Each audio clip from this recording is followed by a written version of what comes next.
तुम्ही घर शोधत आहात, कोथरूडमध्ये तुम्हाला घर पाहिजे, पुण्यामध्ये घर पाहिजे, पण प्राईस काय आहे आणि लोकेशन कोणतं आहे हेच तुम्ही पाहतात.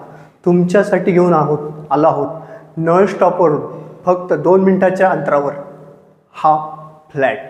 याच्यामध्ये तुम्हाला फक्त 1.5 कोटीमध्ये ऑल पॅकेज भेटतं आहे.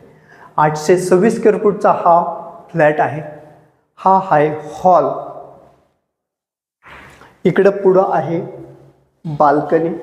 शकता या फ्लॅटमध्ये तुम्हाला भेटतोय प्रशस्त हॉल, त्याला अटॅच ही प्रशस्त बाल्कनी भेटतंय. इकडं किचन, त्याला अटॅच ड्राय बाल्कनी. इथे तुम्ही वॉशिंग मशीन वगैरे ठेवू शकता, त्यासाठी ही ड्राय बाल्कनी.